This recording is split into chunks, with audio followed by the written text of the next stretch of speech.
Southeastern Bow Hunter Podcast. What is going on, guys? Welcome to another episode of Southeastern Bow Hunter Podcast. In this episode, I did an episode last night with a Southern legend, a man that I look up to that has helped me a lot in not only understanding hunting but public land hunting, and that is Mr. Michael Perry. It was a great episode. We covered a lot of stuff. It was one of those ones. It wasn't, one of those episodes where we just kind of, talk about tactics and stuff. We talked about that a little bit, and we talked, mostly about his deer season last year and kind of what's been going on with him.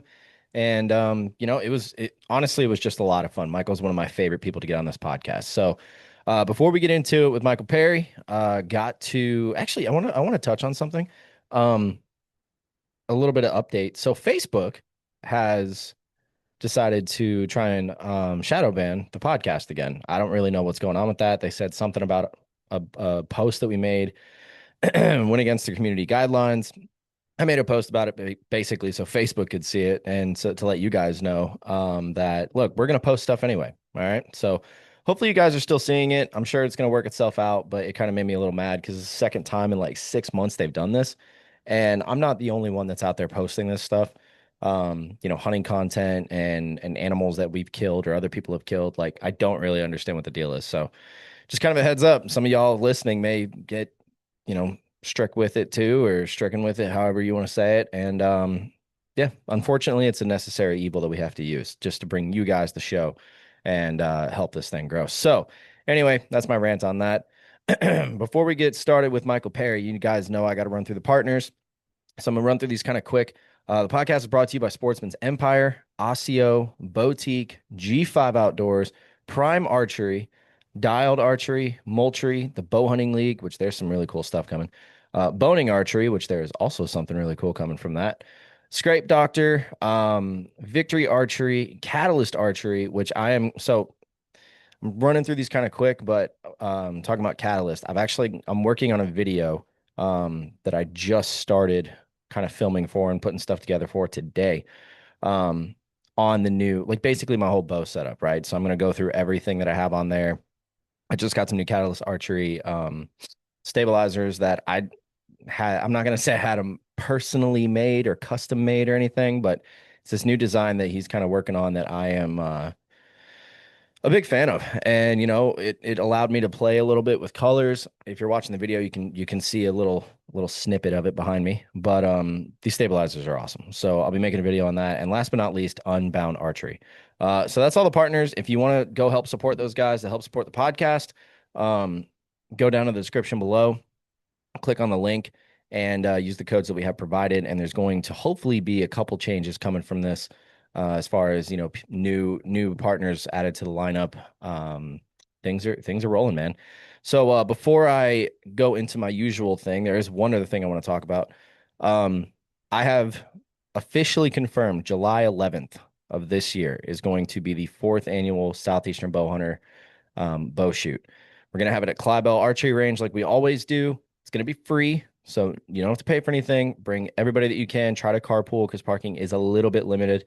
And I guess you could say grand prize or grand giveaway is going to be my 2023 bear, my bear whitetail max that I hunted with in 2023. It's still in great condition. It's going to come fully outfitted. I may even throw some arrows in there. I might not, just because, I don't know who's going to win it. I don't want to give them arrows that they can't even use, but it's going to have a quiver, a dialed Arxos sight, a cable-driven, God, I can't remember the brand, cable-driven rest, and peep sight, D-loop, all that stuff. And the strings are still in good shape. I mean, I always, I don't really like stock strings on most bows, so we'll see what we can work out with that. But anyway, that's the info right now for the shoot. If any of you guys have questions, let me know, and I'll be happy to answer them. So yeah, it's gonna be a good time. Trying to get some I don't want to say big names, but trying to get some pretty cool people to show up for this one. And obviously, the partners hopefully are going to be in on the giveaways as well. They typically do show up for that, so I'm not worried about it. So before we get into it with Michael Perry, man, sorry, I just ate and my throat is like completely messed up. But before we get started, I have to talk to you guys about our Lord and Savior, Jesus Christ. So Easter was last week. I really hope all of you had a good Easter. Our church put on a great service. Then we went to Sunday school after that and it was awesome. So shout out to Stanton Springs and Social Circle. You guys are amazing. I hope somebody there is listening to this. Thank you. Thank you for allowing us to become part of the family over there. You guys, it getting planted in that church has really helped me and my family grow our faith even more and actually talk about it. Like Jess and Tiff are asking questions. I'm asking questions. I'm diving into it even more than I already was, which was a lot. And I'm starting to be able to, grow my relationship with Christ even more. And it's been amazing. It really has. The change I've seen in myself just from the past few weeks going there and really getting to see what his church, really, I should say the church, because now we're a part of it, but just getting to see what we were missing when we weren't going. And man, there's almost no words, but if you guys don't know who Jesus is, he paid it all. All right. He died on that cross for you, for me, for everybody. And all you have to do is believe in him and put your faith in him and honestly try to have a relationship with him. All right. I out of all the things that I've read and the people I've talked to and certain experiences that I've had, that's what he's after is a relationship, right? And it's very important. It's not just a relationship with him, but it's a relationship with people at your church or at a church that you go to. And sometimes it takes a while. It took us 8 years, 8 years to find a church that we felt was, teaching correctly and discipling right and had the just everything that from what all accounts I can see in early church history that they're doing. And it's amazing. So that's what Jesus wants, right? And that's not asking a lot. All right. And some people think I used to be one of those people. I used to be one of those people that would think that, oh, well, I said I give my life to Christ, so I should stop sinning, right? It's never, we're human. We're still going to fall short. Even with having Jesus, we're still going to fall short. That's the whole reason he came and did what he did on the cross and then rose again 3 days later. That's how he defeated sin. So even right now, I still struggle with things. I'm sure that people listening to this still struggle with things. You now can go through those struggles and know that there is someone who can pull you out of it. And you're going to start noticing the more you put your faith in him and the more you trust him and the more you go to him when those things happen, you're going to you're going to see a change. You're going to see that those things that used to weigh you down don't really weigh you down as much anymore. And I'm living day by day with the hope that one day I can, I'm either going to be dead and not sin anymore, or I can have a pretty decent handle on things and not do it and not do the things that I don't want to do. I mean, it says I think it's, oh man, I should know this. I think it's Romans 7 or 8, but I know it's in Romans where Paul is talking about, I do the things that I don't want to do, and I don't do the things that I want to do. And basically, what that means is even when we give our lives to Jesus and we live for him, we're still going to do things that we don't want to do. And we're not going to do the things that we want to do. And the change I've felt since giving my life to him, it's drastic. Those of you that knew me before all of that, I'm sure, you could attest to that. My wife can definitely attest to it. My daughter can attest to it. It's amazing, man. And I have nobody to thank but Jesus. I mean, he paid it all. And I just hope that talking about it on this podcast can bring more of you to him. That's our jobs as Christians, and pray for the people that that are going through tough times. Pray for the people in I think it's in Nigeria. There was like a ton of Christians that just got murdered because of their faith. And man, I don't mean to get really heavy on it, but that breaks my heart. But I know that they're with the Father, and I know that there's no better place they could be right now. And that, I mean, Jesus even said, "What greater love is there than to lay down one's life for your friends?" Right, and that's what he did for us, and the people that die for the faith, that's what they're doing, right? Um, man, I don't really know where to take it from there, but it's heavy, right? Like we see all these things going on in the world, like Iran, Israel, whatever. You have your own opinions on it, that's fine. Um, but at the end of the day, if whatever if whatever you follow doesn't reflect Christ or reflect Christian Christian beliefs, um, maybe take a second look at it. Only because, and I'm not saying that like, oh, people are wrong. I'm not trying to say that. All I'm trying to say is that if you do the work and you look and see what Jesus taught, it's all truth. There is nothing in there that is going to be bad for you. And it took me a while to learn that. And you know, I thought it was going to be a crazy experience like, oh, I give my life to him and that's it, right? I'm shaking hands with God and I'm seeing God and I thought it was going to be some radical experience. And it wasn't. It's been 3 years now since I've been baptized and actually got serious about this stuff. And I just it took a long time. And some of you listening may be going through the exact same thing. I know I've had a few buddies of mine that have called me and said, "Hey, man, just want to let you know I just gave my life to Christ. Thought you'd want to know." And I freak out because it's like, dude, that's awesome, And I don't know if it's anything that I've done. Like, I'm just a middleman, right? Y'all are just listening to me ramble on here. But yeah, look, I'm finishing off every single one of these intros now with the same thing, and so I'll wrap it all up. Christ is King. Go read your Bible. Go shoot your bow. Now let's get started with Mr. Michael Perry. We got one of my favorite people to get on this podcast. On the podcast, once again, Mr. Michael Perry. If you don't know the name, Google him because the dude knows how to kill a deer. And it's always a good time to get you on here, Michael. We were actually just talking a little bit about my dog that was going to be a surprise guest, or I guess a little co-host, and she just couldn't stop barking at the dead deer down here and getting into things, so I had to move her. Um, yeah, fun stuff. You have a pug, I have a pug, so pug life. But anyway, what's been going Right. on, dude? You are well known for knowing how to get on big deer on public land, and we were talking about your season. So if we could, let's start with what your season was this year and Well, go through that. you're gonna make me feel well. Uh, that's gonna be tough because they gonna had a big. I mean, I got on one and found out. I actually found two of the biggest deer I ever seen in my life, and and had a shot at one at 30 yards. And missed, shot low, but actually done it on purpose because I thought it might duck. But anyway, didn't happen. But getting prepared. I just pulled some cameras a couple of days ago and kind of getting ready for the turkey season open today in one of the main areas that I hunt. So was there a couple of days ago pulling a few camera cards and making preparations because trying to stay on deer and trying to stay on bucks, is a year-round thing. And it's as I get older, it makes it a little bit tougher. But biggest thing is, I've talked about this a bunch of learning the land of the areas that you hunt, especially on the public.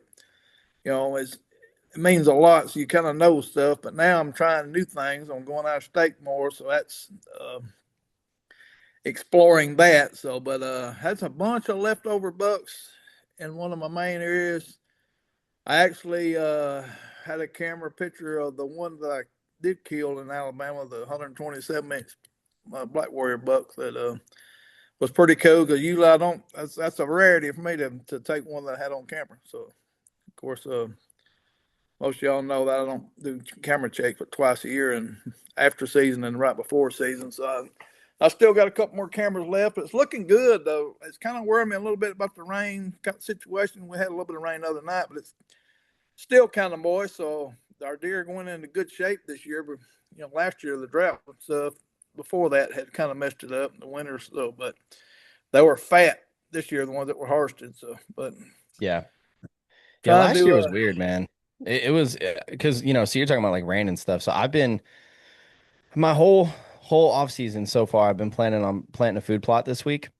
And I've looked at the forecast and because I just haven't had time, right? Like work's been crazy, life's been crazy.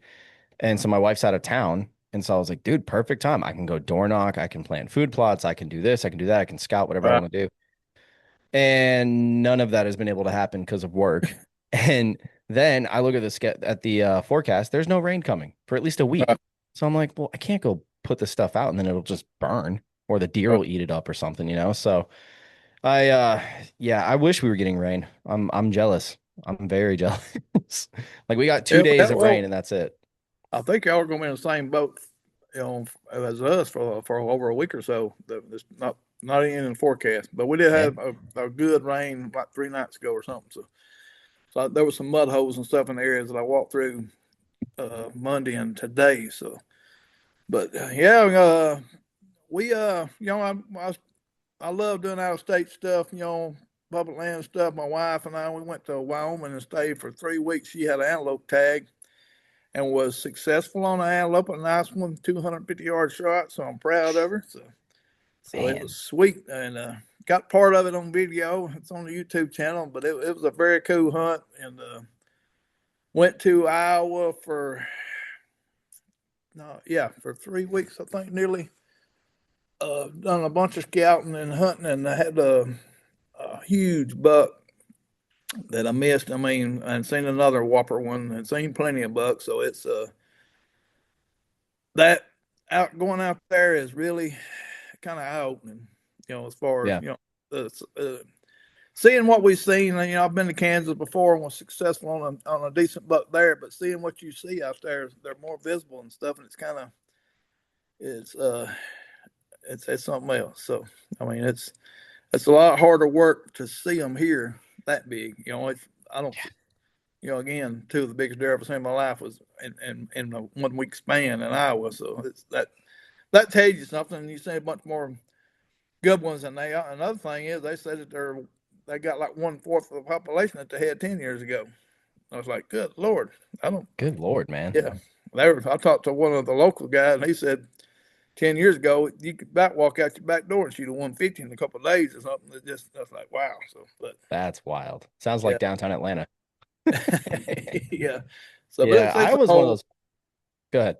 Yeah, it's a whole. Them states that's just a whole different thing. Them deer, bigger body, bigger rack, just grow big racks faster. It's just genetics are totally different, and they don't have the woods that we got, so it's kind of, I don't want to say easier, but it seems to be easier to see them. Yeah, So probably easier to find them because out here, and that that actually brings me up to something that I honestly didn't even plan on talking about, but I love being from Illinois, right? Like I've seen stuff that's similar to Iowa. Before I moved down here, me and my dad would go watch deer in the field all the time. So like I was used to seeing big bucks in the field and just a million deer, and then we moved here, and our population in Georgia is really good, mhm. but you just hardly ever see them. Right. You know? Oh yeah, we got way more deer than Iowa and all. Yeah, Kansas, Iowa's got the least populated deer population in the Midwest, I think. So, but which is crazy. yeah, but they're way more visible, like you say. Our deer in Georgia deer and Mississippi the same way. I'm assuming Hmm. there's got so much food in the woods, they don't have to go to the crops and stuff, and plus the winters are not as bad, so they don't have to eat I guess in the daylight, especially the big bucks like ours do. So Yeah, for them deer, they got to get ready for winter. So yeah. that's Say winter for us big. is like 40 degrees on average. I mean, we did have some cold snaps, some really cold snaps this past year, but generally speaking, I mean, I think the lowest you'd probably see is like 25, and Yeah, then that's it. And that's typical for them. That's during the day up right. there. Yeah. We So, have teams here every now and then, but we went up there when we went scouting Iowa and Kansas April or March, and we was up there and it come a daggum storm, and it 70-mile-an-hour winds, and that temperature dropped down to -5 wind chill, like 10 for 2 nights in a row. We was in a camper. Camper yeah. was warm. We did have a little bit of water freeze, but it's amazing. It was 70 degrees one day, then 10 Yeah. and 14, and It's then like you're back home in the 90. South. It was 96 2 days later. Yeah, I mean, it sounds like you're back in the South, man. I probably wouldn't even know where the hell I was. it was. But it That's was great. something. So, but yeah, we went scouting there trying to both Kansas. I'm going to put in for Kansas and Iowa again, and then which I've already put in for Kansas. Hmm. I've already put in for Wyoming deer. I might draw there. I'm not. It's kind of questionable on the points, but and then going to try Iowa here next month to put in again for it. Just if not, we'll have a preference point. But being retired, I can play it. I can manipulate stuff like that now as far as time to go. So Yeah. it makes it fun. It's just and exciting. So, but it's a lot of work because you can ask my wife. We walked and walked and walked in Iowa and Kansas a bunch, just trying to learn ground, go to different public stuff, and just seeing what you can see. And it's easier to kind of put a idea in your head about food to bed to food stuff. Finding thickets and looking at the crops how they do that. Some of them rotate them, some of them hadn't rotated them. So it's just but all that shit, just writing all that stuff down, logging it, and just trying to be prepared, stay on top of it, and then plus get back here, same thing. I'm wide open trying to get things done. I got three or four public places that I want to scout this year here, just to try to stay on top of it. Just keep doing it. So, Well, that's why you're successful.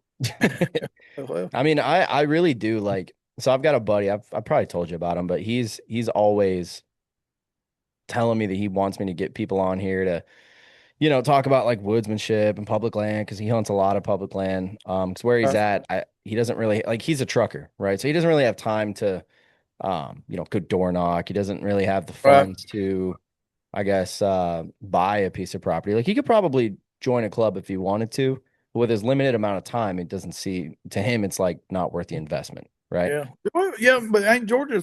Y'all are like Alabama. Y'all can chase the rut from beginning to end of the season, pretty much, right? Yeah, yeah. It's just Different parts of the state, but we can, but the problem for him is that he just doesn't have the time to travel like that. yeah, Like you could be up in North because he lives up in North Georgia, I think.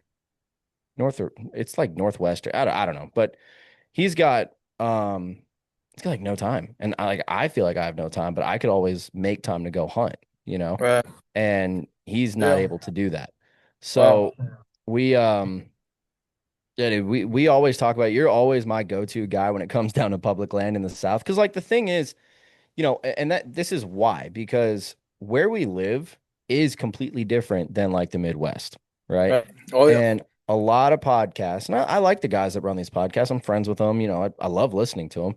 But for years, I talked about this a few weeks ago. For years, I was listening to these podcasts, right? And I didn't know what I was doing in the woods, and I still don't, but they would be like, yeah, go out on this day and do this and do that. No, the rut's like this. And so I'd go out there thinking it's the same thing here. right, Not at all. nope, Like, not even close. So it took me a while, but I was able to find guys like you and like Michael Pitts and a few other boys that, you know, are successful here in the South because they are completely different deer. Mm, And you've helped me a lot with like the public side of things. Now, granted, I stopped running cameras on public, but everything else that we've talked about, I found a pretty good spot for public this coming season that I'm pretty confident there's going to be something there. Like, now I may have told you about it when I found it, but it's a nice little creek bottom. It's sort of a transition area between like what is it? A food plot field, like the DNR actually does. And then you've got thick woods in front of you. You got a couple of trails behind you. Like it's it looks good to me. So I kind of plan on doing some scouting. Hell, maybe I'll go this week since I have no responsibilities except the dog and like one other thing to do. But yeah, sounds good. everything. What? It sounds good for what you're Oh talking about. yeah. Yeah, So, you know what? If I go next time I'm back there, I'll you take a know, picture. and the camera thing, cameras, I at times I wish they would outlaw them nearly or whatever. But to me, cameras are just verification of what you feel like you're doing. Yeah. Just kind of proving that you're doing. You're picking the right ears, whatever. So, and plus you can get a timing down on some of the rut stuff by big buck movement. So that helps that, but you don't have to have them. It's just Oh no, yeah. I mean, uh, and I I got didn't to mean to think. make it sound like, you have to, right?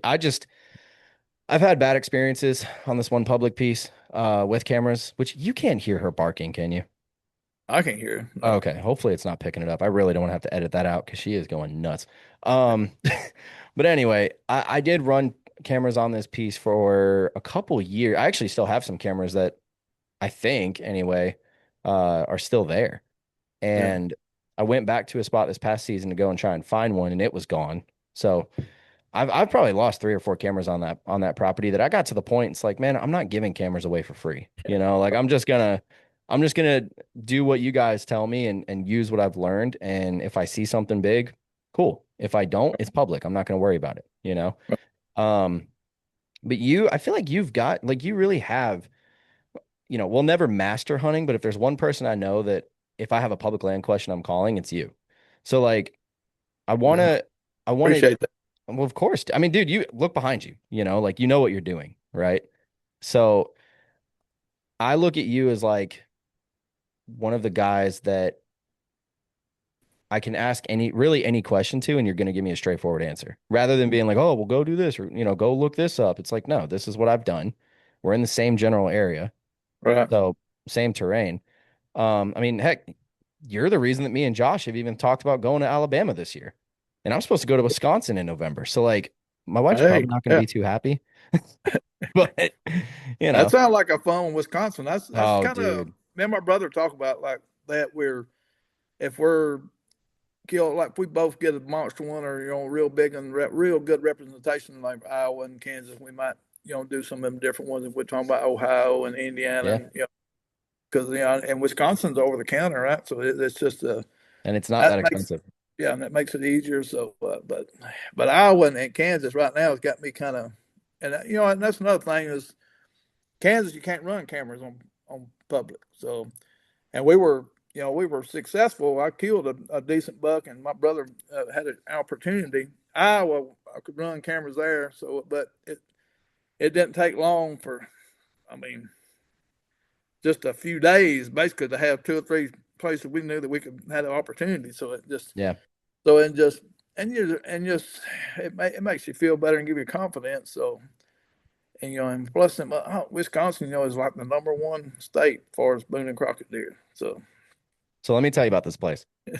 It is 100 acres.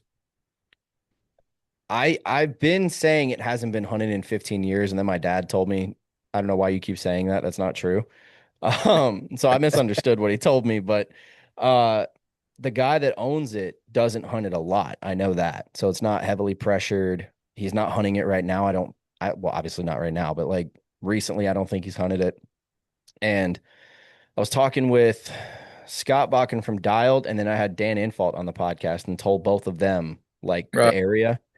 And both of them were like, dude, the density is not that much. Like it's not that big. But if you can get on a buck, because I would bet there's probably some bucks on that property. It's 100 right. acres, low Oh yeah, pressure. Why not? Right.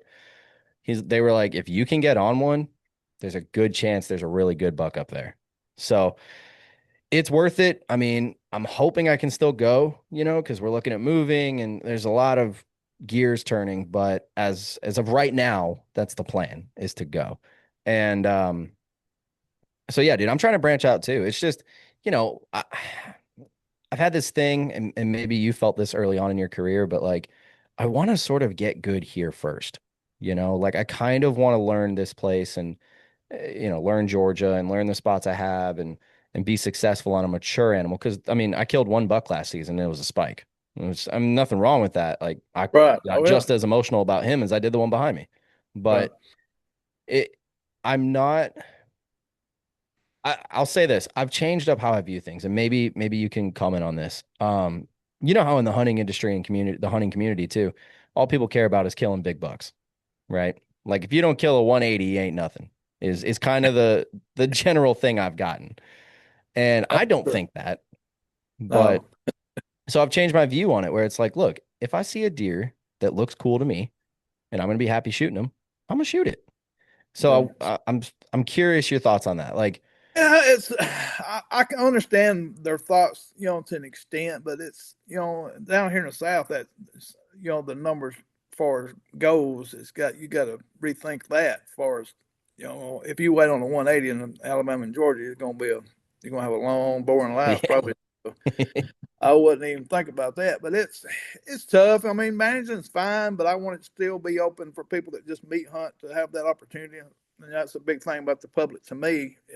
Public land stuff is the people that don't weekend warriors or the people that's limited time on some of them draw hunts and quota hunts. The limited hunts where they can go out there and have a good chance at just getting something for the freezer or just having an enjoyable hunt. So yeah, that's a big thing to me. It's kind of it's gotten pretty extreme. And we was talking about turkey stuff earlier, but they have not put that into the turkey part because they're not oh, trying to. dude. Jakes are wide open in some place, and they don't. You're not trying to shoot a strutter all the time, or you're shooting the first one that comes in. It's just, and there's not really a management on that, and the turkey population is kind of having an issue right now. So Yeah. it's kind of they're almost like a back burner thing. But it's just, but deer is a whole different thing. It's changed so much, and it changes year to year. I remember when they were talking about a 4-year-old deer was that gum. Was if you could kill one 4-year-old or 3-year-old, you were really doing something. Now there's some of the people are talking 7, 8, and I've seen it in Canada and stuff. They talking about 9 and 10. So it's Oh my just Lord. it's which that's fine. It, here it's tough. Yeah. I mean, you could let them, most of the deer in Alabama live that long, and they still won't be no bigger. It's just you don't They'll have most probably of the be places. smaller. Yeah, but that's a possibility because you don't have the higher protein natural stuff like some of them other states, Midwest states. So you could start pulling away from the rats because if you start building too many of a buck population, I guess you could say maybe. I'm not a biologist, but that's just some of the stuff that I read about and stuff like that. It's just it could make that tough, but we just don't. Which Georgia's got better genetics probably than we do in some places. I get the GON magazine and look at their truck buck injuries and stuff, and it's very Oh, it's impressive stout. compared to what it was in Alabama when they had it. So it's just so. I mean, it's fine. It's just it's a hard thing to I don't know how much public land y'all got versus private in Georgia.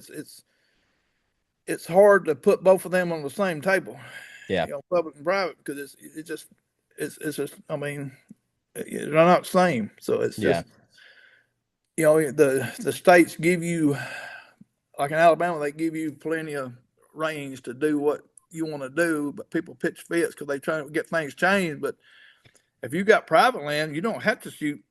I mean, there's nobody telling you what to shoot. If you got a Yep. 1 buck, 2 buck, whatever, unless you got antler restrictions, nobody telling you what to do. So you can't worry about what everybody else is doing. So Yeah. worry about I think what you're everybody doing.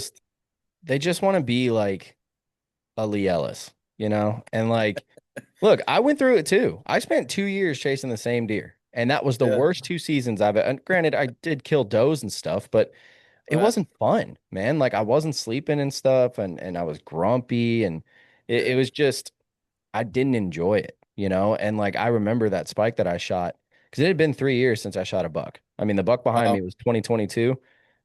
I shot that other deer in 25. So like it's a long time. And that was because I had set my goals way too high. Now, also, mistakes were made. Like I did have a 5-year-old in front of me. I told you the story. He showed up, but was on the ground, pulled it up, all that fun stuff. uh, Um, but I still wasn't successful in it. And like the amount of stress that I felt after this season, having 8 different deer showing up on camera in one property, and then they all disappear.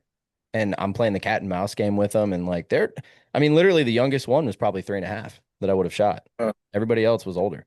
And that's not a that's a good deal, three and a yeah, half. I'd be happy with it. Yeah. I wouldn't care. And I think that's the thing is like, people just need to shoot what they're happy with. Yeah. Don't worry about antler size, like, Yeah, I mean, you set your own goals and make yourself happy. yeah, I mean, like I've got different goals now as I got older and stuff, but it took a long time to gonna get to that part. It's just growing stuff, and things have changed. Just like you're talking about with Georgia and Alabama and everywhere else about some of the management stuff, and so it's a little bit better as far as that, but it's so tough in the South because it's not the same deer. I mean, you're it's not not. hunting the same way, and it's hard. If a mature buck here gets a lot of pressure on him or a little bit of pressure, he can change, be nocturnal so fast, and not worry about getting up to eat in daylight. Where out Midwest they have to do it. It's just they get too cold, so it's tough. But you just make yourself happy. Don't worry about what everybody else is doing. I mean, it's just you just set your own goals and do it. So, and you Yeah. did like you said, you had the opportunity, you had the old one in front of you, and that's the hardest part is getting that opportunity. Yeah. If you can do that, that's a success, whether you got the shot or not. So it's just seeing it in daylight in your hunting area is a great accomplishment. That means you've done the right things, took the right steps to get to that point. So not being Yeah. able to harvest is something else. So Yeah, it was just one of those things that I look back on now and I'm like, okay, I didn't kill him, but if I had just been a little more patient, like I did everything right and I was in the right spot. So Right. whatever. Now, granted, that spot was something else, man. I'm still gonna try and get it back because it was a part of my family that owned it. It was 1 acre, and deer were in there all the time, right? And this buck showed up constantly, and then he ended up disappearing, and then I lost that spot like once that season was out, it was gone, and No. I haven't been able to find something where they're as consistent. I mean, I feel like I kind of got spoiled that first couple years of hunting there because it, I mean, literally, dude, I had this deer, and you might remember this part of the story, but I had this buck that I would go to feed, and he'd be sitting there waiting on me. And I'd watch him come running down the hill, and he'd go right to it before I ever left. Wow. And like, yeah, so I mean, I'm That's not saying it, yeah, I'm not saying it like, oh, I know exactly what I'm doing. I don't. I will continue to say that until one day, if I kill a world record, I figured it all out. I'll just say that, which that'll never happen. And that's high hopes, a world record. that's how serious about it I am that I'll never know everything about this. I'll tell you, I'll even take it one step further. If I kill a world record in Georgia, then I figured it all out. But no, all joking aside, man. I mean, I like I said, everything that you've taught me, everything we've talked about, it's definitely helped me a lot when it comes down to public and even private land. Like if I've got a spot that, there's a couple spots over there. I moved a camera first night, had a 4.5-year-old 10 point show up I've never seen before. And then a Um, week later, I found a scrape line he made. Now I didn't go hunt it because at the time the weather wasn't, really good and there was a lot of different reasons, but I have an idea for this year, right? yeah. So it helps. And that's why I like getting guys like you on here. Like I'm gonna do my best to try and get more Southern guys on here. I mean, I posted something on Facebook, which speaking of Facebook, I was gonna save this for the intro, but I don't know if you've seen it. Facebook is they're on something because I got a notification this morning saying that your page is no longer recommended. You went against our community guidelines. I don't know what I did. That's the second time I've gotten it. So, Yeah. um, A lot of people have messaged me about that. They haven't sent me one of them yet, but my stuff has slowed down over the last month. But I know a lot of people that has been not recommended or it's so just it's stupid. Because like yeah. the only thing I can think of is it's either something I shared or it was the picture I posted of last week's or really this week's episode, but I did it last week with Tim Knight, and it's a dead turkey that he's holding in the photo. Huh. Do you know how many dead turkeys I see on Facebook every day? They're there all the time, so I don't know. Yeah, I don't either. Most people have a problem. They're saying it says unoriginal, not original content or something like that. So sharing somebody else's stuff might be an issue. So I try not to do that much. It's just try to keep just put my stuff on. It's kind of which I mean you got to be careful with any of it nowadays. So it's Yeah, just so. But that's technology, man, just it. sucks. It's a It's necessary evil, but it sucks. yeah, it's a necessary thing, and there's a little bit of it's easier.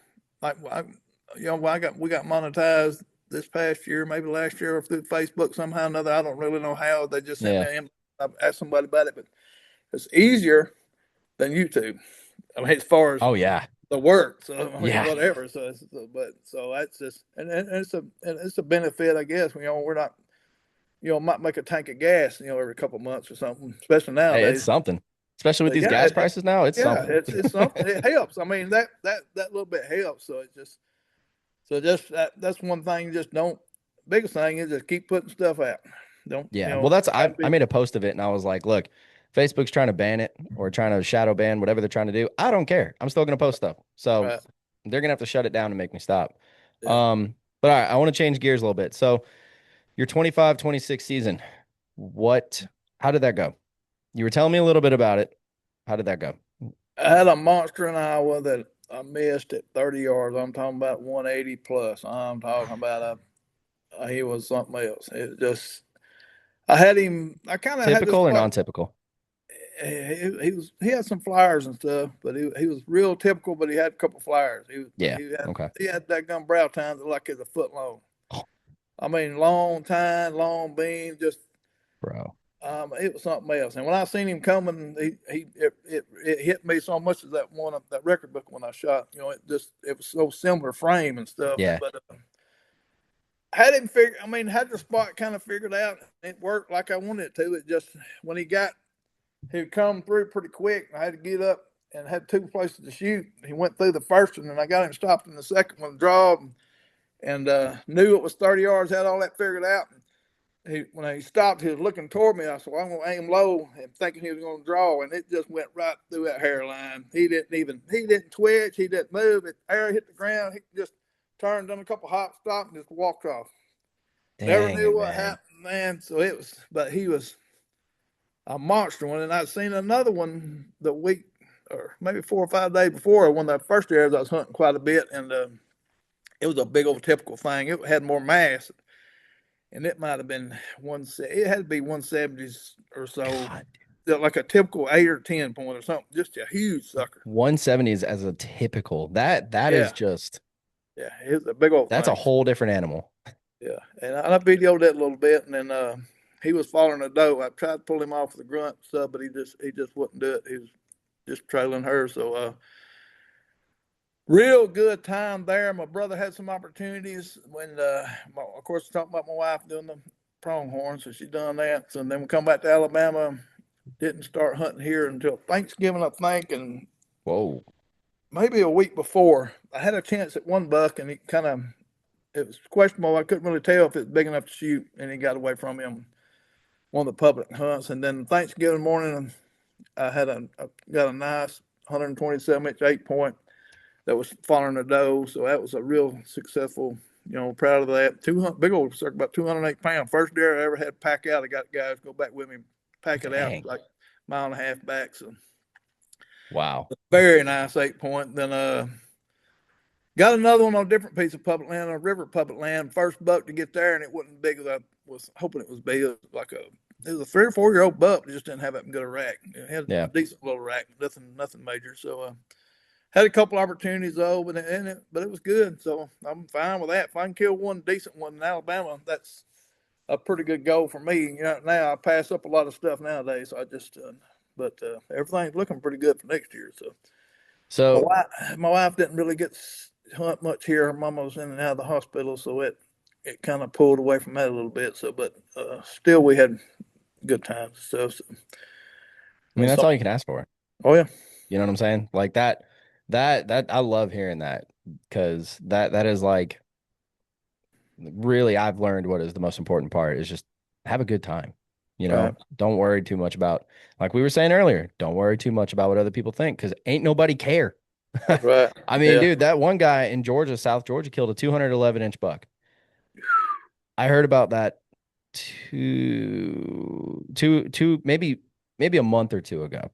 wow. Haven't heard anything about it since. And hey, congrats to him, dude. That's amazing because I know the county that he was in, and they don't get deer like that. But at the same time, it's like, dude, no one's gonna kill a 200-inch deer and become, freaking Michael Waddell, right? Like that, it's just not gonna happen. And people need to understand that. I used to think it. I Yeah, seriously, I'd be all, I'm gonna go up to where Lee and them hunt and kill a 200. I'm gonna join Seek One. Nope, doesn't happen. It ain't gonna happen. So, right. um, dude, That's that's a big awesome. deer. Somebody killed one in Alabama with 200 or something inch. I seen it and I actually seen it in person. It was a whopper, and I scored a big typical off public land that scored 189. It was a daggone nice one. And Look, you can try to keep it a secret, all right, but I'm gonna tell you what, and I'll say it for everybody to hear because that's just what we do. Alabama's got some nice bucks. I told you about that one deer I saw in Eufaula in a gas station that was well over 200. And I tried figuring out the story. I couldn't figure it out. No one knew about it. They knew the place, but no one knew about the deer. yeah, And apparently the place got, torn down now. Some gator farm off some highway, like Highway 9 or something like that. I don't remember. But yeah, um, yeah, man, Alabama is, in my opinion, like a southern sleeper. Because what mhm, you've killed, what BJ killed, I mean, the stuff that I've seen, and I'm not saying that so, people listening, don't go flood Alabama. All right. There's enough hunters over there. Me and Josh are going to go, but I don't think we're going to make that big of an impact. Well, I mean, I catch flack for promoting it all the time, the public stuff. But it's good. But it's hard. I mean, yeah, there's some people come over or I guess could be lucky and kill a big one the first time or something. But it's tough. We got some Yeah. people consistent. A friend of mine, Jamie McKay, killed two nice ones, a 140 something and a 130 something, and both on public. And another friend killed a 150 something on the same public, and he might have killed another one too. But some very good bucks. It's just so it's but the racks were down this past year because of the stuff that happened the year before. So Yeah. we didn't have no mass crop, and then had a drought and all that. Then going into this past season, they got fat quick, but the racks had already stopped short. So it just there were still some nice ones, but it was on public. There's no baiting or feeding, so it's hard for them to they just make it through. It's Yeah. hard, unless they find somebody's feeders and stuff. But most time, corn feeders not going to help with the rack part. They're just going to try to get a little bit of fat back. So I wanted to ask you about that. That's an interesting topic. I don't think I've talked much about on here, and that is the difference between like on public land, can't bait, right? Nope. On private, at least Alabama, you can, right? Yep. Okay, so Alabama and Georgia, you can bait. And I've been feeding these deer multiple different spots for going on 7 years this year. And one thing that, and I've hunted the same place. I've got a spot I've been hunting now for 5 years. And some of these deer were fawns back then. Um, do you think that unless you're in, I'm trying to think of how I can word this correctly, unless you're in a fenced off area, it doesn't really matter if you consistently put food out for them or not, because I have not seen both properties I have been baited for years, and I have not seen a substantial growth as far as antlers go on either Right. one. Um, Well, Public land, they have all the natural stuff. They have everything they need. And then private land, we're out here spending hundreds, if not thousands of dollars a year putting out corn or protein. And we're all like, oh, this protein's gonna make this buck giant. And then nothing, nothing. Like, what's your thoughts on that? Do you think it really makes an impact? well, it's not going to change the genetic part. Age and good genetics, but their bodies have got to be in good shape when it starts the rack growing part. So, corn does not really benefit that, but protein, maybe some minerals, and land management is more important than probably any of that. But protein will help late winter and stuff at the end of the season to help get their bodies back, because that's what Yeah. you want. You want to try to get their bodies in the best shape coming into the rack growing part. Then they'll maximize. That don't Okay. mean they're going to go to 200 inches or whatever. It's not going to. I Yeah. don't. As far as I know, that there's no miracle food or whatever that would do that. But again, I'm not a Steroids. biologist, but you can see these deer farms and all that. They're doing more of the breeding stuff and all that Yeah. stuff to get what they're getting. So, yeah, the food helps, but they're to maintain their bodies. If you can make their bodies healthy, then they'll grow a rack. They'll maximize their rack for their age. Generally. So, Yeah. but if you don't have the genetics, it's not going to help. So it's a tough thing. So corn. Is just the carbs. It helps them get through the winter and stuff. Puts a little fat on them, just gives them energy. So, but the protein would be what I would be, trying to do, late season and early season. Then maybe some, the land management stuff. There's a lot of people you can get a hold of nowadays. If you got land to manage, there's a lot of help out there on that. Oh yeah. I see a Natural lot of people browse. posting stuff. Yeah, natural browse is so much better if you get the higher protein stuff, and you can manipulate that stuff with control burns and some other things. It's amazing the information and the stuff that they can do now to help that. So it's just, and plus it benefits other stuff too. Creating bedding and helping stuff with the turkey. The biggest thing is getting sunlight to the ground. Yep. Some of the stuff is just to help that browse, and then some of them getting in there where they're doing burns. It's a controversial thing. I had a guy talk to, Alan Sumford. He's a real good land guy here. They're figuring out well, I guess on all your farms you can burn part of it early, and then there's some places where you can burn later, a month or two later, and get a different boost of new growth of higher protein stuff that's different to help make them racks grow and and Hmm. help keep the bodies good. So it kind of they're learning so much now that it's incredible. So it's but you got to have the land to do that. So you can't do it on public, which the control burns and some of the thinning and stuff they're doing now is helped a lot. Yeah. I So just always see like around this time of year, or really, honestly, I'd say starting May, all the feed companies come out and they're like, man, get the protein out, it's gonna make yeah, your bucks bigger. And I'm like, no, it's not. I was like, you're like 3 months too late, dude. And even then, if you put because I read a thing somewhere that said the optimal percentage of protein for deer is like 14 to 16% in any type of feed. And I yeah, see some and they've got like 22% or 20%. And, yeah, to the person who doesn't know, you see that and you're like, oh man, more protein, bigger bucks. yeah, But no, that's not what it is. Like you are helping them, right? But you're not adding to their rack size. Not in the sense of like, because I used to think, oh, if I put corn out, I'm not going to see any rack difference. But if I put out, oh, corn and soybeans, oh, dude, it's April and they're just starting to nub up.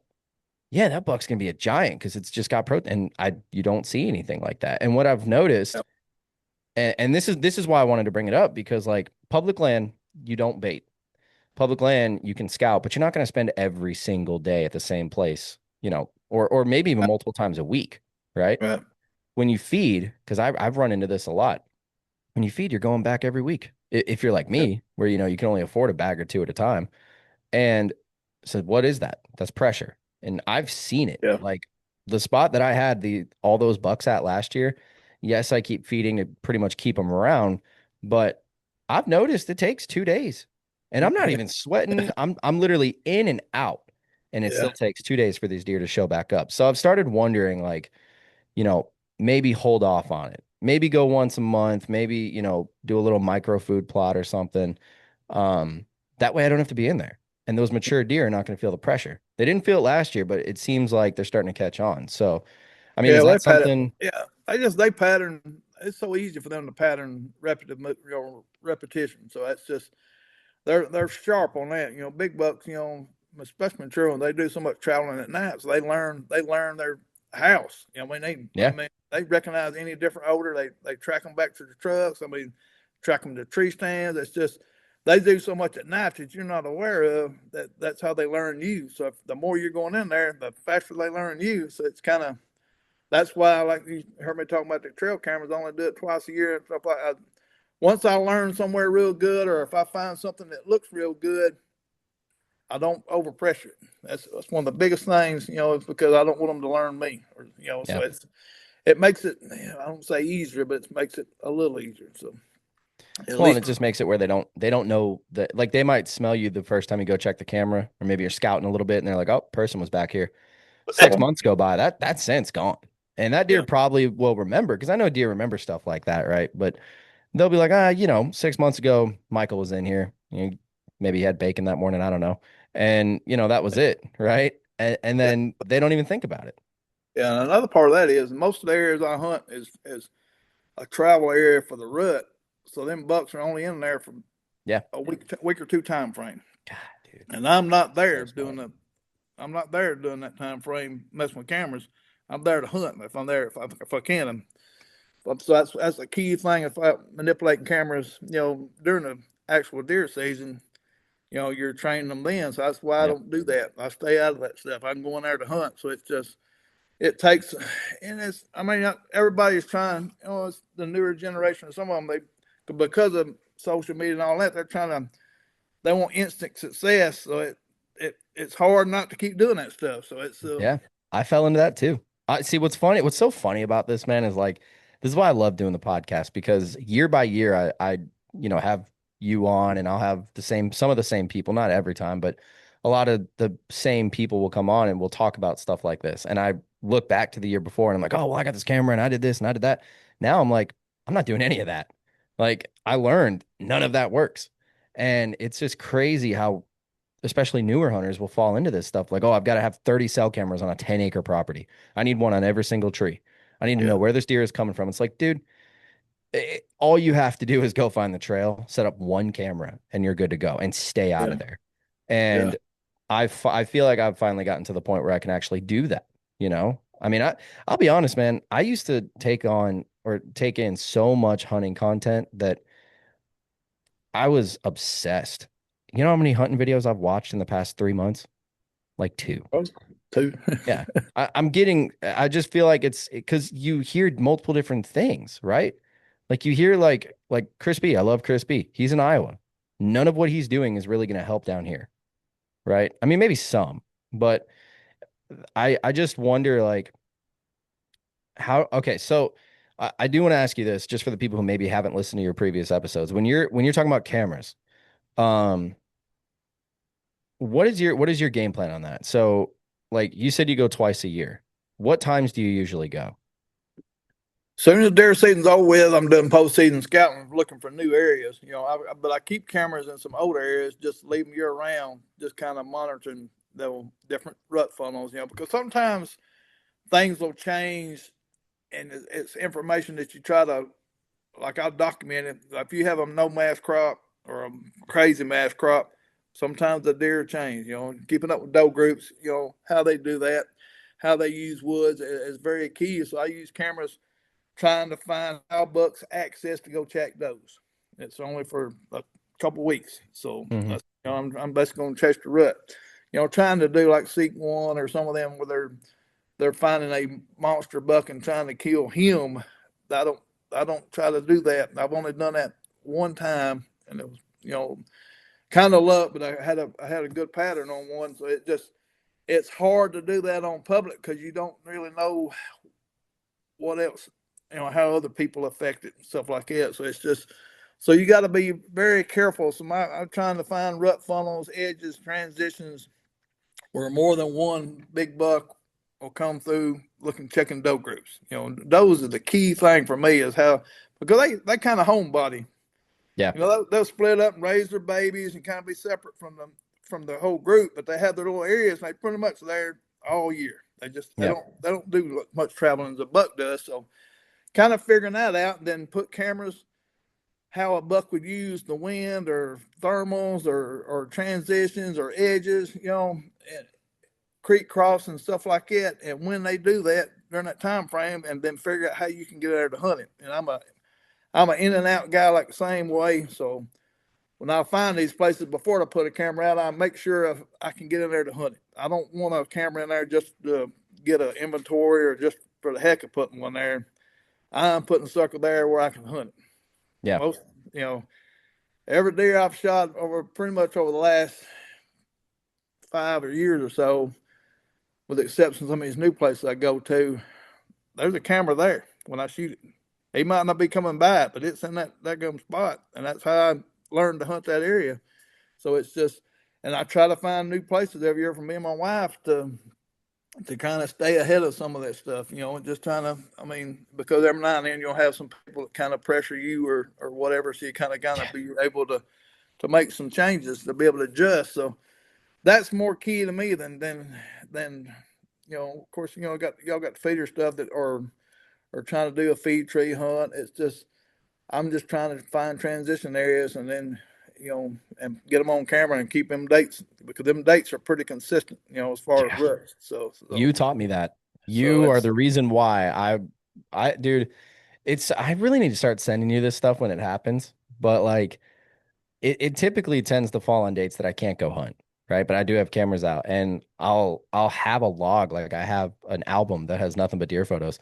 And it's so funny how especially in the spot I've had for 5 years now, or yeah, yeah, 5 years. Um, dude, I can go back to 2021 and 22 and I can look and see when were these bucks daylighting? And I have literally got it down to a science now that if I'm feeding the first couple of weeks, they might show up. There's a good chance, especially if I'm not pressuring. If I'm not, they're not going to show up again until the last 2 weeks of October and the first week of November. And it's like, you taught me that. So I've got I might have shown you a photo of him or not. I don't know, but there was this 5-year-old buck that was on the property that's biggest deer I've ever seen over there. And it fell right within that time frame. And I should have been like, Michael, should I tell work that I'm sick? He didn't show up the next day, but I mean, it's still one of those things. You're right. You're 100% right. yeah. One thing I want to ask you. So we're in the South. South is hot. Early season for when does y'all season come in? Uh, Part of it's October 1st, like the main area hunt. Then the other part's October 15th. Okay. So So it's still kind of warm in October. We start second weekend of September. yeah. So it's hot. Mhm. And I was listening to a podcast this morning of this guy that I forget his name, but he even said he's like, no one knows who I am, but I've killed this many deer and he's got the receipts to prove it. One of the things he was talking about, and I don't think he's in the South, but he was saying that when it's hot, don't even go because all you're doing is you're sweating, you're stinking up the place. What do you do in early season? Okay, if I said, "Hey, come to Georgia, the third week of September, come hunt public," would you rather go in the morning when it's like maybe 60, you know, low seven? I don't even want to say low 70s. Let's just say mid 60s.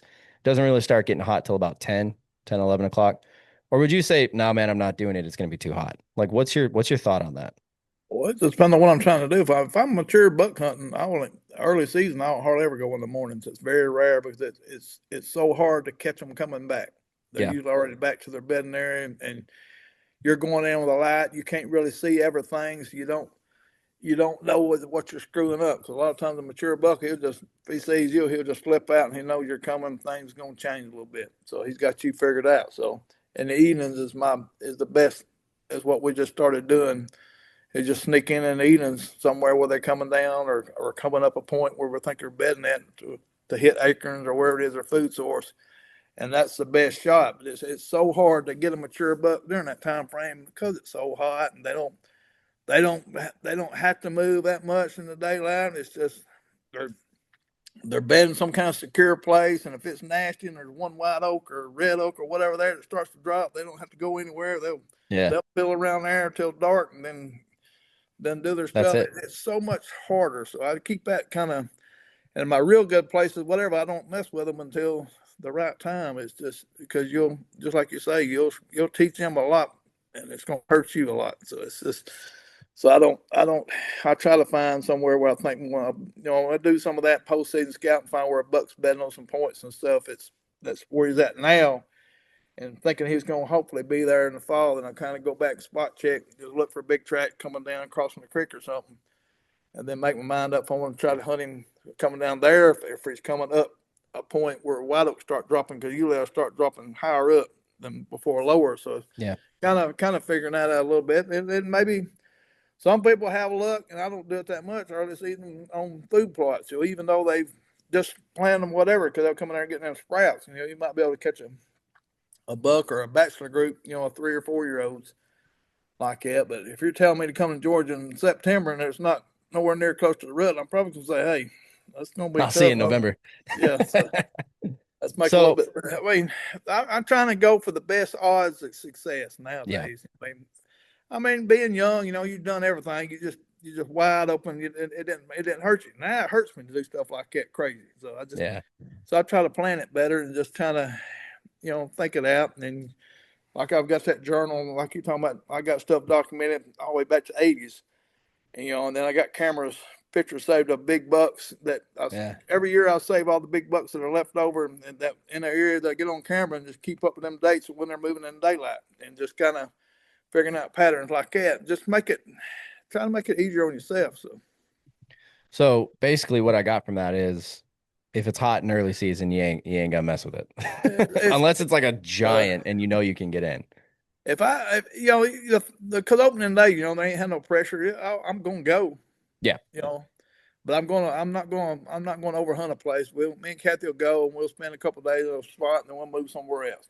We'll be in I there and got get you. sweating, just like say, be soaking wet, make them mosquitoes, be using after bite when you get back to the camper because going over all them bites. And it's just, you got to do it, but I don't do it in the prime places. I don't do it unless got some, unless I got some kind of verification that the sucker's walking in the daylight for some Yeah, stupid reason. But most of the time, it biggins. It's hard to get them like that. You very yeah. rare in Alabama see one that's killed opening day of bow season that's a whopper. There'll be Well, some and that's decent ones that's killed. But yeah, like that's what I've been learning, especially paying attention to like what you're doing and what people are posting, right? And I've been seeing a lot more older deer. I mean, yeah, okay, Georgia. It's really interesting here because, like, yeah, you can. I've heard people argue, and I've argued it that you can get these deer on a pattern, right? You can put food out, they'll show up every day. Yeah, they might, but you only know that because there's a camera there. Well, what's behind the camera? If all you've got is a bunch of does and a couple 3-year-olds, where's that 5-year-old at? He's Right. around, but where is he? Because he's not showing up till nighttime. So Yeah, like, that's another subject there. Like when I'm doing that hunting early season, you'll have bachelor groups of say 3 or 4 year old bucks. You'll be 4 or 5 of them in a group. They'll because they're together and they're starting to test each other out a little bit. They'll start making a little bit of sign. You can, yeah, if you look enough, you can find some spots like that with fresh buck sign. But a big old boy, he's probably off somewhere else by yep, himself or with maybe one other buck, and he ain't leaving much sign. So figuring out where that sucker's at is tough unless you've got some kind of prior history. yep. And Finding a new one every year is tough. So that's exactly what I was getting at is like, like I said, I'm not going to spend my entire season chasing one deer or like, I'm only going to kill a 5-year-old. I'm not going to do that. It's just not fun for yeah, me. Right. But at the same time, I feel like that's kind of the next stepping point is like, okay, I'm starting to learn some of this stuff. I'm starting to really see it. I'm applying it. Eventually, I'm going to have to go after, you know, a mature, like a fully mm, grown, just straight up 5 or 6-year-old. I mean, hell, dude, we have, and this is what really made me think this is on this smaller property where all these bucks were. There's, I'm telling you, he's either, I bet this year he's probably 7.5 years old. wow, There is this one buck that has never daylighted in the history that we've hunted here, except for one time, and this was a couple months ago, and it was right at the edge of it. I'm talking 2 minutes after the sun came up, and then he was only in there for like 5 minutes, and then he left. And what I learned from that, because I had camera issues, I had a camera that was making noise, and this buck was showing up all the time, and at night, right? Like I'm sure he was coming from a long way, and then he disappeared, and I'm like, well, where did he go, right? And I couldn't figure it out, and then he starts coming back, and what it did is it basically taught me, dude, these older deer are not stupid.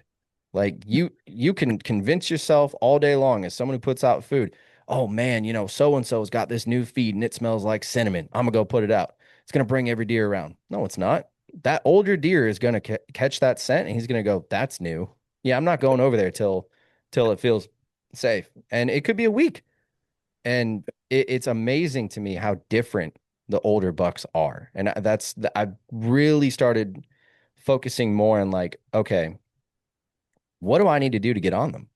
Because yeah. Well, a big buck he can go and find white oaks or red oaks or whatever, and exactly. that don't have human smell to it, and they can associate, you know, peanuts or whatever with human smell because there's all Yep. you got to get in there and put it out somehow or another.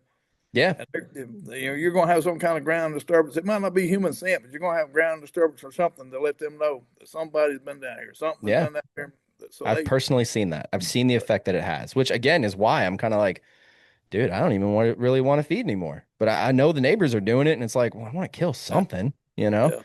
So before we wrap this up, I want to ask you, because I I don't know if Alabama got this. I would assume you guys probably did.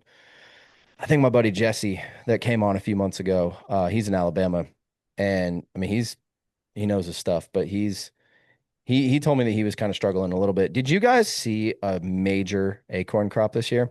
Because Mhm. that right there, aside from the neighbor on one of my spots building a box blind in the middle of season, which is just absolutely the smartest thing I've ever seen anyone do. Um, aside from that, the acorns this year they're still over there. I still have white oaks and red oaks that somehow have not, rotted or anything. Right. And I noticed a major shift everywhere. I went and hunted public in some of the best spots that I've had. I saw a pig. I saw a hog. That's it. And it's Well, like, I mean, did you guys run into that too? Like, did y'all see a huge mass crop? Like, well, the huge mass crop, you got to remember this, the year before we didn't. So I'm going to give you an example. All right, this main area that I hunt, everybody, if you know me, you know I'm hunting that early. So the last season, huge mass crop. The season before, no mass crop. They didn't hardly check any deer in. They checked some in, but it wasn't hardly any. the year before? This the season before when they didn't have any Yeah. mass crops because Okay. when they don't have mass crops and they don't have any kind of food, they'll find stuff they can eat, survive on, and stay there. They don't move much. We had Yeah. a drought also, so they don't move much. They don't waste energy making rubs and scrapes everywhere. This year, wet spring, wet summer, huge mass crop, deer fat, son of guns laying rubs, scrapes down everywhere, running all over the place. They killed a bunch more deer this year. Say almost double what they killed last year. Wow. Some real good bucks as far as age class. Some good ones, 150 inches, maybe a little bit bigger. But they felt so good, so happy to have food. They moved more, so they fought more, they traveled more. They just felt good, so it was a better season. It makes me, a lot of people say, well, it's acorns everywhere. It's hard to pinpoint them. Well, I don't know. The monster when I killed with the muzzleloader, huge. It was acorns and pine thickets. It's just there was acorns everywhere. So I killed that monster one. It's just I've seen like I have better luck when there's a mass crop everywhere versus when there's not one because their movement is minimized.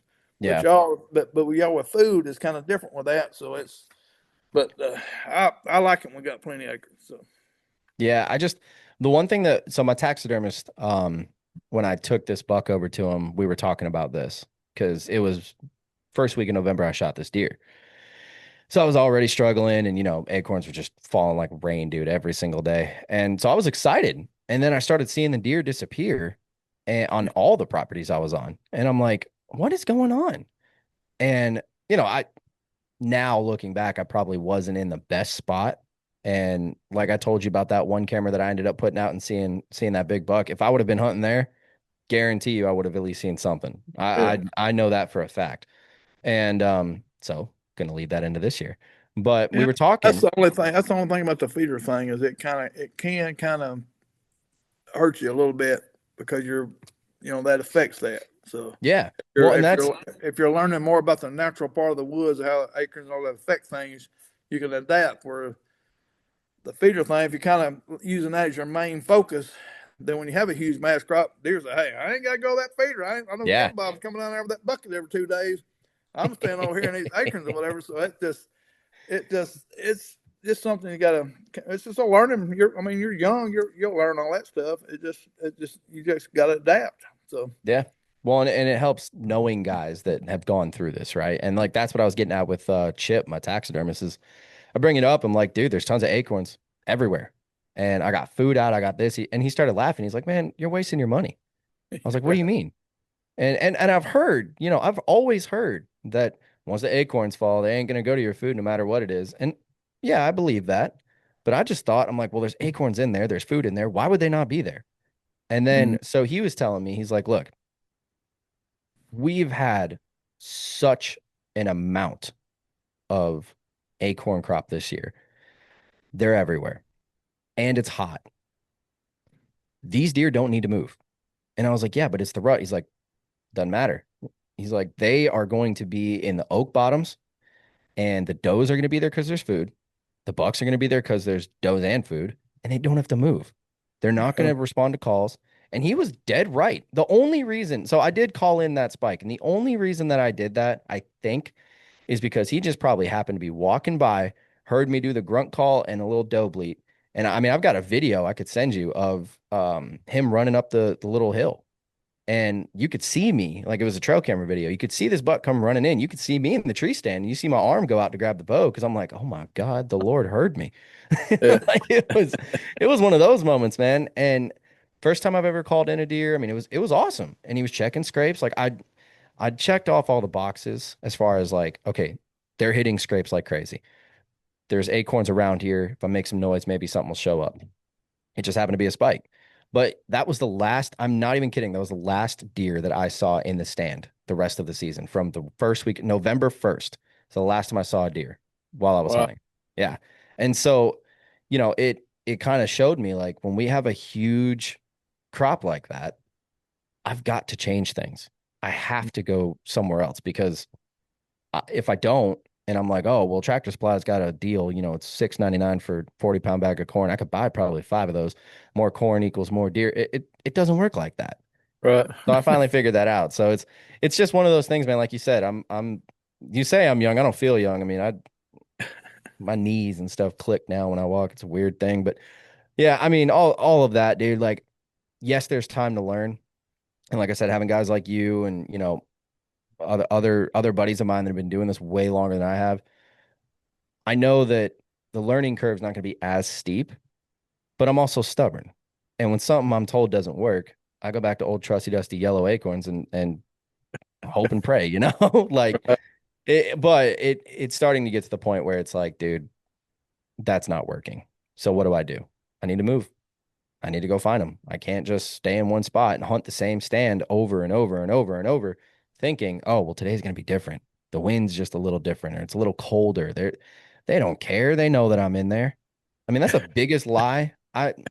Aside from that one spot where I had these deer basically running down the hill to come to this food, I'm convinced that these deer are not, I'm not able to make them comfortable enough with me going in the same day every single week and putting out food. Why would they show up in daylight? The food's there. Yeah. You know what I'm saying? Yeah, So you're almost like I've talked to a guy that's got some private land stuff that does not feed. He don't feed anything. He sets up his land for bedding mhm, security, and they'll bed on there. And then he's got two like food plots outside of the bedding areas. They'll travel out, graze on them food plots, heading toward what his neighbors got corn and stuff. yeah, They go eat corn over there, and they come back. So he kill them bucks when they, and they're traveling, going to and coming back forth from the neighbors. So keeping the does or whatever or security is a big thing. Areas that you don't go in, or you go in after season, hinge cut and create, security stuff, thickets.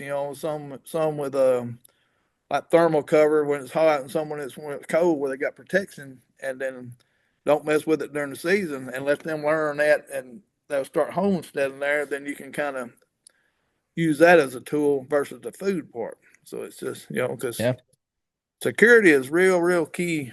A buck, he'll find him a place where he feels safe, and it might be some crazy place, and he'll travel a mile to 2 miles at night to go eat. He don't, and plus another thing is his body's already mature. He don't have to eat like a young doe or doe raising babies or young deer that are growing, so he don't have to do as much traveling to eat like other deer. He yeah. just he's already maximized out. So That's just what that makes them part, the so safety much part, harder. right? That makes it way harder because they don't have to travel around like does and young bucks do. So the only traveling they gonna do most of the time is during the rut, if they do it that much. Some people argue about some of the does know where they're at, and they'll just kind of go to them. So it's Yeah, kind of so.